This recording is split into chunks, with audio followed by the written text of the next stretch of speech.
De Gbagbo là, les gens s'arrêtaient dans les rues.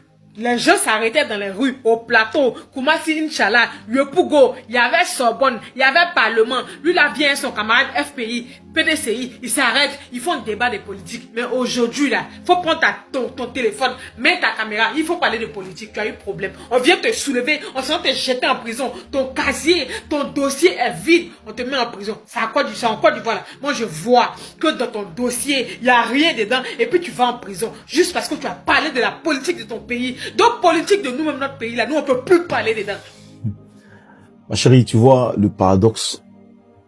Pourtant, toi-même, tu es en train de parler de politique de ton pays. Tu es en Côte d'Ivoire, tu es en train de parler actuellement de politique de ton pays. Personne ne t'a arrêté. Tu vois un peu comment est-ce que c'est bizarre. On va passer à autre chose. Tu dis que quoi? Au temps de Gbagbo, dans les Agora, on venait parler d'Alassane Ouattara. On venait parler d'Henri Konan Bédié. J'ai tu parles de qui? Au temps de Gbagbo. Quelqu'un va venir parler d'Alassane Ouattara, dans Agora du Gbagbo. Et monter une seule vidéo de ça. Et donc, le débat il est clos. Simple exemple. Faut regarder, en 2004, qu'est-ce qui s'est passé avec les journaux de l'opposition? Ils ont brûlé tous les journaux de l'opposition. Faut regarder. Attends, ma chérie, pourquoi vous aimez faire voir même comme ça? Tu as comparé liberté d'expression au temps du Gbagbo et puis liberté d'expression au temps d'Alassane Ouattara. Assali Tchembo conseille quelque chose. 12 mois de prison là, il sait. Il n'a pas volé, il n'a pas agressé, il n'a rien fait. Parce que il a juste critiqué, il connaît où il a dormi. C'est-à-dire que vous prenez les Ivoiriens pour qui vous faites.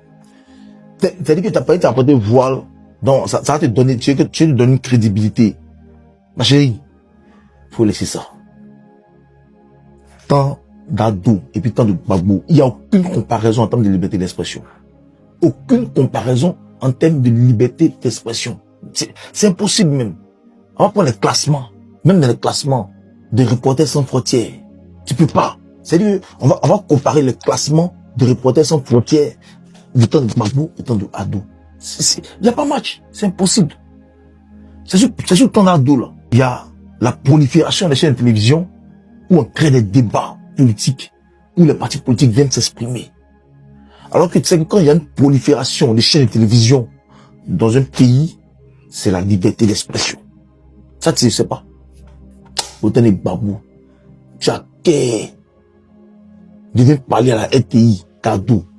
Tu as passé par où? Ton médicament est fort, hein. Aujourd'hui même, la RTI parle de vos événements que vous faites, PPAC, PDC, RTI pas dit ça. Parce que le monsieur a dit que tout le monde doit s'exprimer. Maintenant, faut pas confondre liberté d'expression, et puis diffamation, et puis calomnie, et puis injure. Faut pas confondre ça. Tout à l'heure, là, j'allume ma caméra. J'ai dit, toi, tu te prostitues en zone 4. Je te vois. Toi, tu suis un mari de 5 femmes. Ma chérie, d'abord, tu t'assois chez toi, tu as pleuré parce que tu t'es voilé. Donc, tu as une connotation religieuse, tu as des valeurs à défendre. La première des choses, c'est d'aller porter plainte contre moi. Et puis la police a vu m'interpeller. D'apporter les preuves de ce que j'ai dit. Parce que j'ai diffamé contre toi. Ça, c'est plus une liberté d'expression. Tu as des valeurs à défendre. Et quelqu'un veut salir ces valeurs-là. Parce que cette personne qui a dit ça est suivie. Donc tu vas vouloir, coûte que coûte, laver ton image. Que c'est pas vrai. Ce que la personne a dit. Alors c'est à cette personne d'apporter les preuves de ce qu'elle dit. Tu comprends, ma chérie? Voilà comment fonctionne l'État. Madame Anne Désiré Oloto aspire à des hautes fonctions dans ce pays. Elle a un pas d'être Premier ministre. Et quand quelqu'un se lève pour l'accuser de quelque chose qui n'est pas vrai, alors cette personne-là doit prouver ce qu'elle dit. Parce que il a bien entendu, 2 jours après la dissolution du gouvernement, et il est venu faire ça. Quel est le but qu'il recherche? C'est qu'elle soit éjectée du gouvernement, donc il a son objectif qu'il veut atteindre. Alors, il va expliquer devant la police, la justice. Il va apporter les preuves de ce qu'il dit. C'est plus liberté d'expression, ma chérie. Tu dis la dame vend des concours. Donc quand tu dis elle vend des concours, c'est affirmatif. Donc c'est plus une liberté d'expression.